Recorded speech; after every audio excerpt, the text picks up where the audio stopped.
जब आप प्रधानमंत्री बने थे मोदी जी, आपको याद होगा, आपने मुझे कहा था कि पाकिस्तान को उसकी भाषा में जवाब देना चाहिए, लव लेटर लिखना बंद करना चाहिए।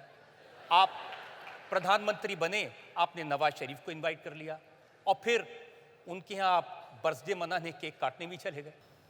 2008 में हम लोगों को 26/11 याद है, लेकिन अगर 2008 देखेंगे, शायद ही कोई महीना ऐसा गया है 2008 में जब कहीं न कहीं बड़ा बम धमाका न हुआ और बड़ी संख्या में लोग मारे न गए हो। पूरा 2008 का यही सिलसिला चलता रहा। 26/11 तो एक आखिरी टॉप था, ऐसा कह सकते हैं। इतनी सारी घटनाएं होने के बावजूद भी कुछ नहीं हुआ। और तब जाकर के मैंने कहा था ये, और शायद आपकी अदालत में मैंने एक बार कहा था कि लव लेटर लिखना बंद करो। और आपने देखा होगा, वो लव लेटर लिखते थे, मोदी लड़ाकू विमान भेजता है।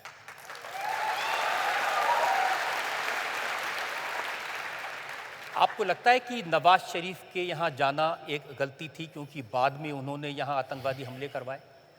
जब वो शपथ समारोह में आए थे, तो जो मैंने आपको रशिया की बात बताई थी, उसी दिन मैं अफगानिस्तान दूसरे दिन गया था। मेरा अफगानिस्तान में कार्यक्रम था और शाम को मुझे हिंदुस्तान लौटना था, क्योंकि अटल जी का 25 दिसंबर जन्मदिन था।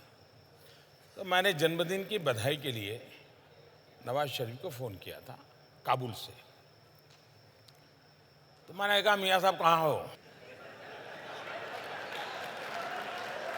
तो उन्होंने कहा, मैं लाहौर हूँ। मैंने कहा, यार कमाल हो, तुम रावलपिंडी रहते नहीं हो, लाहौर रहते हो। तो उन्होंने कहा कि मेरी भांजी की शादी है, इसलिए मैं लाहौर आया हूँ और परिवार के सब लोग यहाँ पर हैं। तो उन्होंने ऐसे पूछा, आप कहाँ? मैं कहा, मैं काबुल हूँ और हिंदुस्तान जा रहा हूँ। तो बोले, आप यहाँ होकर के जाइए। मैंने कहा, भाई अब अचानक तो कैसे बनाऊँगा? नहीं, बोले आप जाते हैं, एक बोले हम 10 मिनट के लिए मिल लेंगे, आप आइए। तो मैंने हमारे विदेश मंत्री सुषमा जी को फ़ोन किया काबुल से। मैंने उनसे कहा कि भाई मैं तो धर्म संकट में फंसा हूँ, मैंने इनको बधाई के लिए फ़ोन किया और उनका बड़ा आग्रह है और मेरा मन करता है कि जाएं तो अच्छा रहेगा, आपका क्या मत है? बोले, मुझे अच्छा लगता है कि आप ही तय करो। बाद में मैंने हमारे NSA को, SPG को, सबको बुलाया, तो सब परेशान थे कि साहब हमारे पास न वीज़ा है, न सिक्योरिटी अरेंजमेंट है, न वहाँ कोई अता पता है, सीधे जाके लैंड कर। मैंने कहा, चलो यार देखा जाएगा।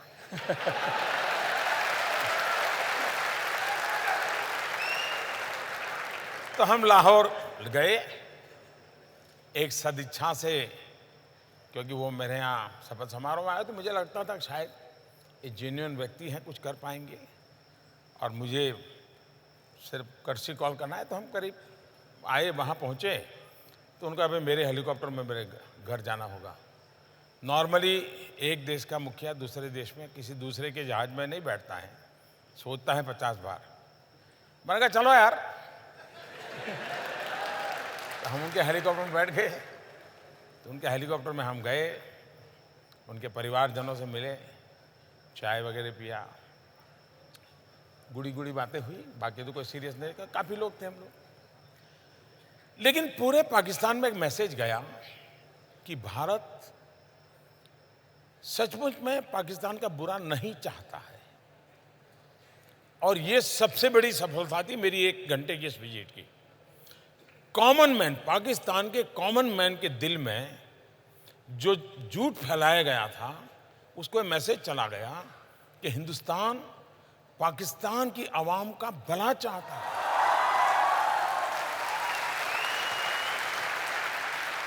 हम वापिस आए, लेकिन एक ही हफ्ते में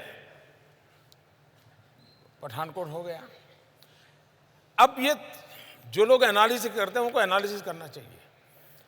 अगर मेरी तरफ से ये 2 जेस्चर न हुए होते, एक शपथ समारोह में बुलाना, दूसरा काबुल से आते समय कुछ समय रुक करके लाहौर में मिलना, इन दो का इतना पॉजिटिव एनवायरनमेंट था कि विश्व को पठानकोट, उरी के बाद की घटनाएं या पुलवामा, ये समझाने में मुझे मेहनत ही नहीं पड़ रही है। लोग की दुनिया मान गई कि मोदी सच है।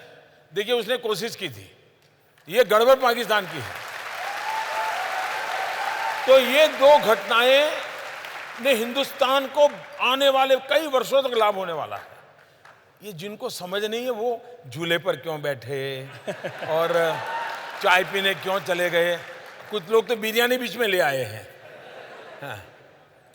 तो ये लोगों को कुछ समझ ही नहीं है जी। या तो उनके दिमाग में राजनीति इतनी भर गई है कि राष्ट्रनीति भूल जाते हो। राष्ट्रनीति सर्वोपरि होती है, राजनीति तो बात की बात होती है। लेकिन देश का दुर्भाग्य है कि अब, और मेरे नसीब में ऐसा विपक्ष मिला है, मैं क्या करूं।